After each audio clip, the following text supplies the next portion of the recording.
सावन का महीना था। आसमान से बारिश नहीं, उम्मीदें बरस रही थी। हर गली में बोल बम की गूंज थी, हर कंधे पर कांवड़ और हर मन में शिव की आराधना। लेकिन एक गांव था जहां न शिव की गूंज थी न आस्था की आहट। वहां सिर्फ सूखे खेत, टूटे कच्ची मिट्टी से बने हुए घर और खामोश सपने थे। पर कहते हैं ना, जब भक्त का विश्वास डगमगाता नहीं तो स्वयं शिव उसकी राह बनाते हैं। ये कहानी उसी भरोसे की है। एक मासूम चांद सी चमकती हुई छोटी सी किसान की बेटी और बेटे की, जिनके पास न जूते थे, न चप्पल और न जेब में फूटी कौड़ी, पर कंधों पर टिकी थी उसकी मां की साड़ी से बनी एक कामवड़ और दिल में भोलेनाथ की पुकार। मां ने कहा, यह कोई खेल नहीं बच्चों का। पिता बोला, शिव चमत्कार नहीं करते। लेकिन उन बच्चों ने कहा, अगर सच्ची भक्ति में चमत्कार न हो तो वो भक्ति ही कैसी। सावन के पहले सोमवार से शुरू हुई एक खूबसूरत और प्यारे सगे भाई और बहन की कावड़ यात्रा, जो सिर्फ शिवधाम तक नहीं गई बल्कि एक पूरे गांव की सोच को बदल कर रख दी। फिर पूरा गांव उन दोनों भाई बहन का हुआ दीवाना, और कैसे भगवान शिव की कृपा से उन दोनों भाई बहन की कावड़ यात्रा से घर की गरीबी हुई दूर। ये कहानी है कांवड़ नहीं संकल्प उठाने की, भक्ति नहीं पहचान खोजने की, और शिव की कृपा से हुए उस चमत्कार की जिसने बंजर मिट्टी को फिर से हरा कर दिया। ये सिर्फ कथा नहीं, ये श्रवण है उस आह्वान का जब भोलेनाथ स्वयं अपने भक्तों को पुकारते हैं। आइए सुनते हैं सावन का वो चमत्कारी सोमवार व्रत कथा जो आज तक किसी ने नहीं सुना होगा। प्रिय भक्तों, उत्तर भारत के एक छोटे से गांव में शिवानंद नामक एक किसान अपनी पत्नी गौरी, बेटे नयन और बेटी पारो के साथ रहता था। किसान शिवानंद दिन रात खेतों में मेहनत करता, पर किस्मत कभी साथ न देती। कई सालों से बारिश वक्त पर नहीं हुई, फसलें बर्बाद हो गई और कर्जदारों की धमकियां सिर पर मंडराने लगी। नयन और पारो पढ़ाई में अच्छे थे, मगर गरीबी उनके सपनों की चादर फाड़ती जा रही थी। सावन का महीना आया था, वो महीना जब गांव के युवा कावड़ लेकर भोलेनाथ के दरबार में जल चढ़ाने निकलते। नयन और पारो का भी सपना था कि वो इस बार पहली बार बाबा के दर्शन को जाएं, मगर घर की हालत और मां बाप की नाराजगी उनके इरादों को कच्चा करती जा रही थी। अपने पिताजी से नयन ने कांपती आवाज में कहा, इस बार मैं और पारो बाबा भोलेनाथ को जल चढ़ाने जाना चाहते हैं, शायद वही हमारे जीवन की दिशा बदले। शिवानंद का चेहरा सख्त हो गया और उसने कहा, भोलेनाथ चमत्कार नहीं करते बेटा, मेहनत ही पूजा है। अगर तुम घर छोड़कर कावड़ यात्रा पर जाओगे तो भूखे मरने की नौबत आ जाएगी। गौरी उन बच्चों की मां भी आंखें फेर लेती है, जैसे शिव के नाम पर बच्चों का सपना देखना भी कोई अपराध हो। नयन और पारो एक दूसरे की ओर देखते हैं, आंखों में आंसू, दिल में तूफान। सपनों पर जैसे मिट्टी डाल दी गई हो। सावन के दूसरे सोमवार की सुबह थी। गांव का माहौल भक्तिरस से भरा हुआ था। हर गली से हर हर महादेव की गूंज सुनाई दे रही थी। कावड़ियों की टोली निकल रही थी। रंग बिरंगी कमांड और बोल बम के नारे और ओम नमः शिवाय के जयकारे से पूरा उत्तर भारत में गूंज रहा था। नयन और पारो अपने ही आंगन में खामोशी से बैठकर उन टोलियों को जाते हुए देखते रहे। आंखों में चमक थी, पर दिल में दर्द। मां गौरी जानती थी कि बच्चों के मन में क्या है, पर उनके भीतर डर था गरीबी का, समाज का और अपने पति शिवानंद का। अचानक शाम को शिवानंद ने बच्चों को खेतों में काम करने के लिए भेज दिया। वही खेत जो सूखे पड़े थे, मगर पिता की कठोरता का कोई सूखा नहीं था। दोनों भाई बहन तपती धूप में काम करते रहे। नयन का पैर फिसला और वो गिर पड़ा। पारो दौड़कर भाई को उठाती है और दोनों एक पेड़ के नीचे बैठ जाते हैं। भैया, पारो बोली, बाबा शिव को जल चढ़ाना शायद हमारे दुखों का अंत हो। चलो ना, छुप कर ही सही। नयन ने आंसू पोंछे और कहा, अगर शिव सच्चे हैं तो वो हमें बुलाएंगे, और अगर हमें रोकने की कोशिश की गई तो भी हम रुकेंगे नहीं। तीसरे सावन सोमवार से ठीक एक दिन पहले की रात थी। गांव में बादलों की गरज थी, जैसे खुद भोलेनाथ कुछ कह रहे हों। नयन और पारो चुपचाप, बिना किसी को बताए, अपने आंगन से निकल पड़े। ना पैरों में कुछ पहना, ना शरीर पर कोई आराम की चीज, सिर्फ तन पर एक सादा कपड़ा, कंधों पर मां की पुरानी साड़ी से बनी कावड़ और मन में गूंजते हुए मंत्र, हर हर महादेव। कच्चे रास्तों, कीचड़ और कांटों से भरी राह पर दोनों नंगे पांव आगे बढ़ते गए। हर पत्थर, हर कांटा उनके शरीर को चीरता रहा, लेकिन उनकी आस्था और संकल्प शिव तक पहुंचने का मार्ग बनाता गया। रास्ते में कहीं पानी नहीं, कहीं छाव नहीं, फिर भी दोनों एक दूसरे को देखकर मुस्कुराते, जैसे शिव उनके साथ चल रहे हों। एक बार पारो का पैर फिसला और वो कीचड़ में गिर पड़ी।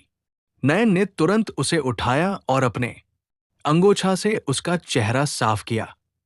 उसकी आंखें डबडबा उठीं, लेकिन उसने कुछ नहीं कहा, सिर्फ आसमान की ओर देखा और बुदबुदाया और बोला, बाबा, ये सब तुम्हारे लिए है। रास्ते में कई कावड़िए उनके साथ मिले। किसी ने प्रसाद दिया, किसी ने जल। सभी ने आश्चर्य से देखा कि इतने छोटे बच्चे इतने बड़े संकल्प के साथ अकेले चल पड़े हैं। लेकिन किसी को कुछ कहने की जरूरत नहीं थी। उनके चेहरे ही भक्ति की पूरी कथा कह रहे थे। 5वां दिन था कावड़ यात्रा का। सूरज आसमान में आग बरसा रहा था और रास्ता पिघलती हुई मिट्टी जैसा तप रहा था। दोनों भाई बहन अब लगभग 200 किलोमीटर की यात्रा नंगे पांव तय कर चुके थे। पैर छालों से भर गए थे, लेकिन हर छाले के पीछे एक उम्मीद थी। दोनों ने सोचा, चलो भोले बाबा के दरबार तक पहुंचते ही सब ठीक हो जाएगा। कहीं नयन लड़खड़ाता तो पारो उसका हाथ थाम लेती। कहीं पारो की सांसें तेज चलने लगती तो नयन उसे पत्तों की छाया में बिठाकर ओम नमः शिवाय का जाप करता। भगवान शिव ही अब उनका सहारा थे। उसी दोपहर एक ऊबड़ खाबड़ चढ़ाई चढ़ते समय पारो अचानक बेहोश होकर गिर पड़ी। उसका चेहरा सफेद पड़ चुका था, होठ सूख चुके थे। नयन का कलेजा फट गया। वो जोर से चिल्लाया और बोला, हे भोले बाबा, अगर हमारी भक्ति सच्ची है तो मेरी बहन को बचा लो। उसका जीवन तेरे दरबार में जल चढ़ाने से पहले नहीं टूटना चाहिए। पास ही एक पुराना शिव मंदिर दिखा, जो पथरीले टीले पर बना था। नयन ने पूरी हिम्मत जुटाकर पारो को अपनी पीठ पर उठाया और घुटनों के बल मंदिर तक पहुंचाया। मंदिर वीरान था, लेकिन भीतर जाते ही जैसे ठंडी हवा चली और मंदिर की घंटी अपने आप बाजने लगी, टन टन टन। एक बूढ़े पुजारी ने आकर नयन से पूछा, बेटा, क्या तुम वही हो जिनकी यात्रा की चर्चा अभी शिवधाम तक पहुंच चुकी है? नयन ने कुछ नहीं कहा, बस रोता रहा और पारो की ओर इशारा किया।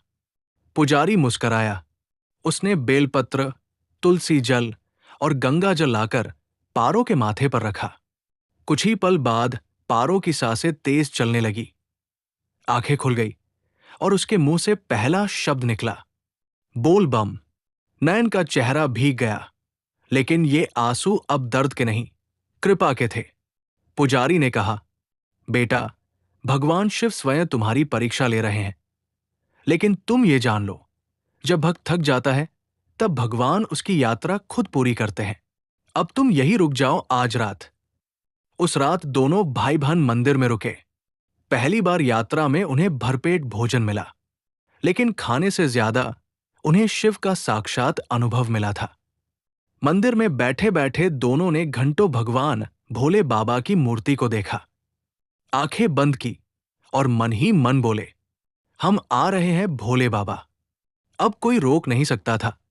गांव में आज चौथा सावन सोमवार था। शिवानंद खेत के किनारे अकेला बैठा था, आंखें सूनी और दिल बेचैन। जहां पहले उसका चेहरा कठोर हुआ करता था, वहां अब पश्चाताप की झुर्रियां थी। गौरी, जिसकी ममता पहले डर में दब गई थी, अब हर मंदिर में जाकर दीप जलाती, हर राहगीर से पूछती, कहीं 2 नंगे पांव बच्चे मिले क्या? एक लड़का और एक लड़की। एक दोपहरी ऐसी आई जब गांव के एक बूढ़े बाबा ने आकर बताया, शिवधाम से लौटे एक कावड़ी ने बताया है, 2 बच्चे नंगे पांव, भूखे प्यासे, शिव मंदिर के पास बेहोश मिले थे। अब ठीक है, और जलाभिषेक की तैयारी कर रहे हैं। शिवानंद और गौरी बिना कुछ बोले दौड़ पड़े। पैरों में चप्पल नहीं, सिर पर कोई बोझ नहीं, सिर्फ आंखों में आंसू और दिल में एक ही प्रार्थना, हे भोलेनाथ, हमें हमारे बच्चे वापस दे दो। शिवधाम पहुंचते ही मंदिर की सीढ़ियों पर उन्होंने वही दो चेहरे देखे, धूल से सने, आंखों में तेज, हाथों में जल की लोटियां थामे, नयन और पारो। शिवानंद वही जमीन पर बैठ गया, हाथ जोड़कर फूट फूट कर रोने लगा।